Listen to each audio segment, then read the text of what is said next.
Steelers Nation, what a weekend it's been. The black and gold are back on track after an emotional and dominant win over the Indianapolis Colts, and this one hit differently. You could feel it from a very first snap, the energy, the confidence, that signature Pittsburgh edge that's been missing for a couple of weeks. The final score said Steelers 27, Colts 20, but that doesn't even begin to tell the story of how completely Pittsburgh took control of this game in every possible way. The Colts came into this matchup sitting on top of the entire NFL, the kind of team that's been nearly impossible to rattle. They'd only thrown 3 interceptions all season. The Steelers doubled that in one afternoon. They'd only lost a handful of fumbles, and Pittsburgh's defense made sure that number got a nasty bump. Everything Indianapolis had built, the momentum, the discipline, the hype, fell apart under the weight of a relentless Steelers defense that looked like it had rediscovered its soul. Even Jonathan Taylor, the league's top running back, couldn't get loose. 14 carries, 45 yards, that's it. That's just over 3 yards per run, and for a guy like Taylor, that's a nightmare. Add to that the fact that the Colts' top scorer, yes, even counting the kickers, was shut out completely. You could feel that old-school Pittsburgh defense coming alive again, the kind that doesn't just stop you, but makes you question why you even put the pads on that day. And look, it wasn't just the defense. The offense did its job, even if the running game never really got rolling the way we'd like to see. But this was about the heart of the team. It was about a locker room that's been criticized, doubted, and left for dead suddenly coming together and saying, no, we're still here. And man, did they play like it. They hit harder. They yelled louder. They carried themselves with that emotion that Mike Tomlin always talks about, that we live in our fears mentality flipped on its head. You could see it from the opening drives, even when the scoreboard wasn't yet in Pittsburgh's favor. There was a fire in the defense that hadn't been there since early in the season. The players talked about it afterward, that sense of being connected again, of trusting the guy next to them. That's what separates good teams from great ones, and that's what felt different about this win. But what really caught everyone's attention wasn't just what happened on the field. It was what happened the night before. Usually, those Saturday night meetings before a game are all business. Mike Tomlin talks, players listen. That's the routine. But this time, Tomlin handed the floor to a couple of new faces, guys who hadn't spoken in front of the team before. Both of them first-year Steelers. Both of them brought in through the same transaction over the summer. And from what I've learned, that move was deliberate.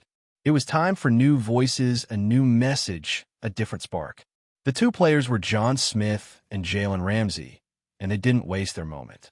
Smith told me later that when he stood in front of his teammates, he just wanted to remind them what it means to leave everything on the field. Treat every snap like it's your last, he said. You don't know when the next one's coming, so you better be able to look yourself in the mirror at night and know you gave it all you had. That's not some cliche locker room talk.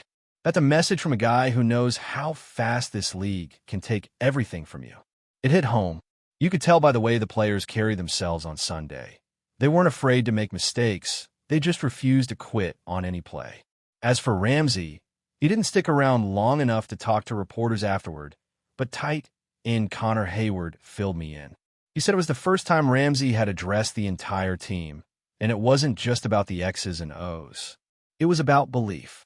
Ramsey told them that this group had everything it needed to go all the way, but that talk doesn't mean a thing if it's not followed by action. It starts now, he said. It starts tomorrow. You could almost feel that speech still echoing the next day when the defense took the field. What's crazy is that this wasn't some Hollywood moment where everything suddenly clicks because of one speech.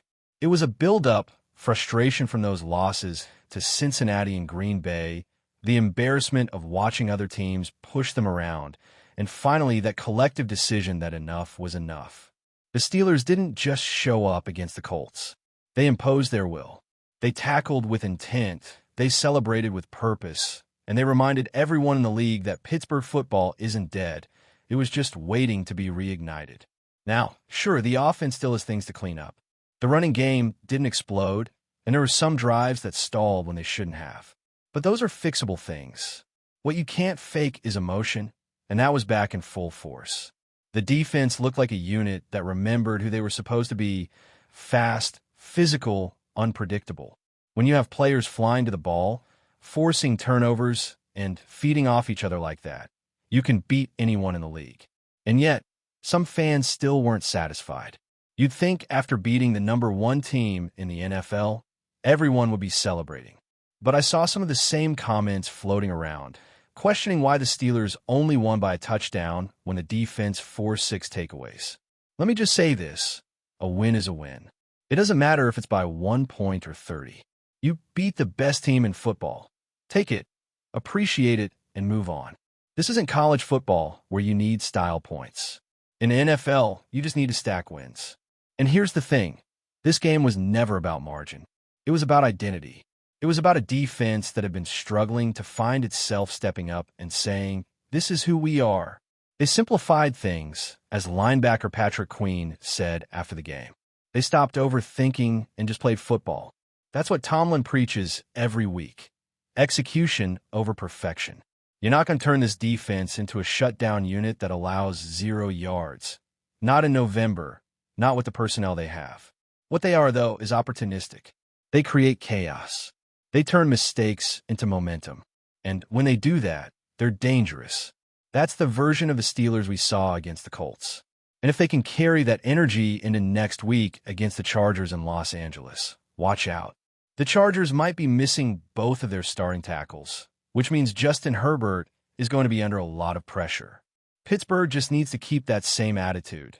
Get after the quarterback, make him uncomfortable, and go after the football like it's a paycheck.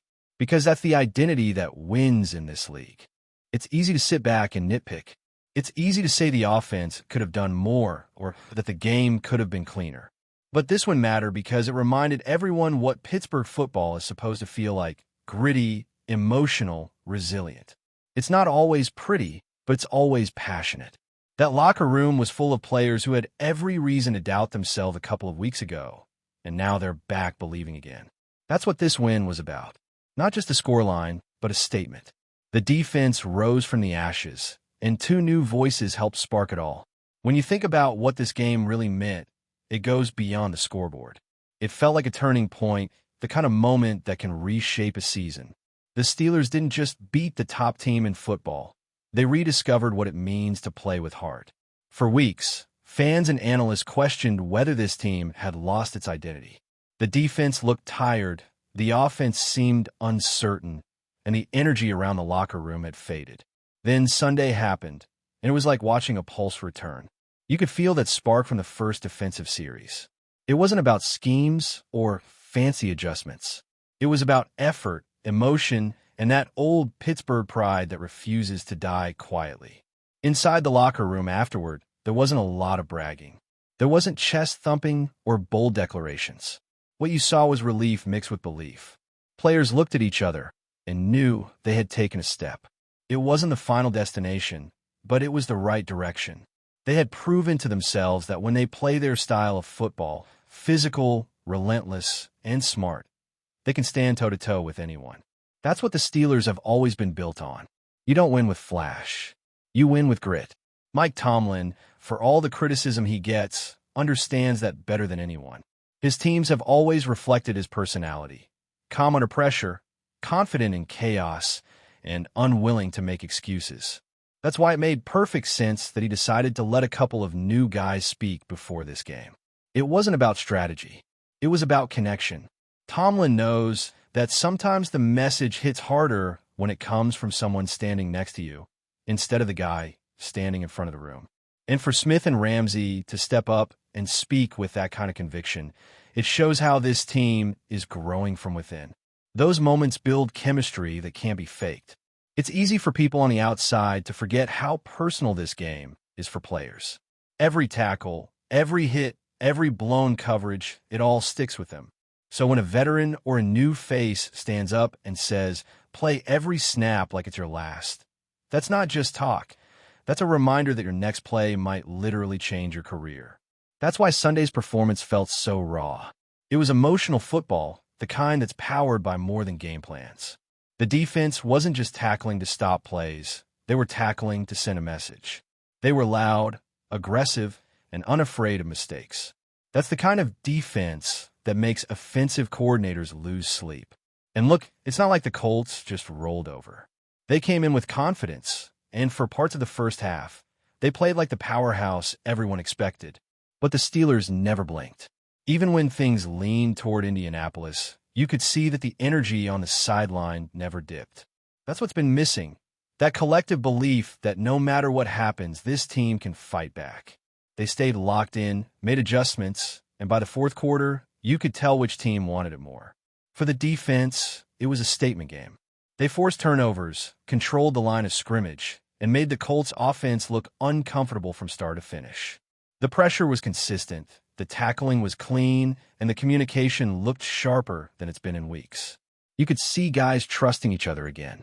That's when Pittsburgh football is at its best, when 11 players move like one. And it wasn't just the stars making plays. It was the role players, the ones who don't always get the spotlight, stepping up when it mattered most. Those are the performances that build championship DNA. And yet, even with all of that, there were still fans questioning the final score. Why didn't they win by more? They asked. The answer is simple.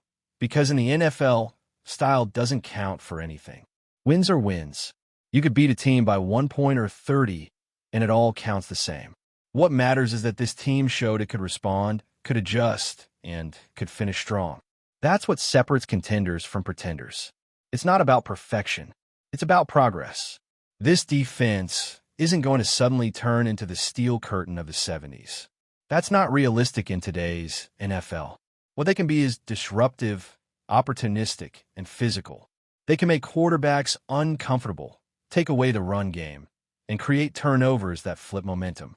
That's the modern version of Pittsburgh football, chaos with purpose. And when that chaos is channeled the right way, it's beautiful to watch. Players like Patrick Queen and P.T. Owen Wilson talked about it after the game. They said the defense simplified things. No overthinking, no hesitation. Just play football. That's when you get the best out of this group. When they trust their instincts, they play faster, they hit harder, and they make plays that change the outcome of games. You could tell that was happening on Sunday. Every hit had intent, every celebration had fire, and every turnover felt like a message being sent to the rest of the league. Now the focus shifts to Los Angeles. The Chargers are a different kind of challenge, a team with a high-powered offense, but also some major vulnerabilities. Justin Herbert is dangerous when he has time, but if the Steelers can get in his face early and often, they can tilt the game in their favor. That's the formula. Pressure the quarterback, force mistakes, and feed off the energy that comes from those big defensive moments. This team just proved it can do that against one of the best, so there's no reason they can't do it again. But before we dive in, don't forget to subscribe to Steelers Nation Central and hit the like button on this video. Your support helps us keep bringing you the latest updates on the Pittsburgh Steelers. And don't forget to share your thoughts on the news in the comments below. Rumors are swirling that Patrick SURTAIN II, one of the most coveted cornerbacks in the NFL, has allegedly agreed to terms with the Pittsburgh Steelers, a move that could instantly catapult their secondary into elite territory. While the franchise has historically been aggressive in fortifying its defense, this potential signing, if true, would signal a bold statement. The Steelers are not just rebuilding, they are reinventing. Sources close to the situation suggest that talks have been intense over the past few days, with both sides reportedly expressing enthusiasm about the fit. SURTAIN, known for his lockdown coverage and uncanny ability to read quarterbacks, would bring a level of versatility and stability that Pittsburgh has been craving for years. Steelers fans have endured seasons where their pass defense struggled to contain elite receivers, and the prospect of pairing SURTAIN with the existing defensive core has ignited a frenzy of speculation on social media. Insiders hint that the move could also have ripple effects across the AFC North. Teams like the Ravens and Bengals, who pride themselves on dynamic passing attacks, may suddenly have to rethink their game plans when facing a secondary bolstered by one of the league's premier young talents.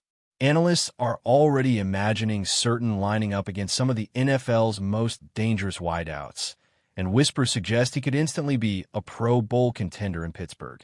While no official announcement has been made, the mere possibility has fueled endless debates among fans and pundits alike. Could SURTAIN be the missing piece that finally returns the Steelers' defense to dominance? Or is this just another tantalizing rumor that won't materialize? Either way, Pittsburgh's offseason has suddenly gone from quiet to electric, and one thing is clear: the NFL is watching. Stay tuned, because if this rumor holds water, the Steelers' secondary might just transform from solid to elite overnight, and Patrick Surtain, too, could become the face of a defensive renaissance in Pittsburgh. That's it for this update. If you enjoyed the video and want to keep receiving exclusive news about the Pittsburgh Steelers, make sure to subscribe to Steelers Nation Central and give this video a like. We always look forward to hearing your comments and opinions. See you in the next video.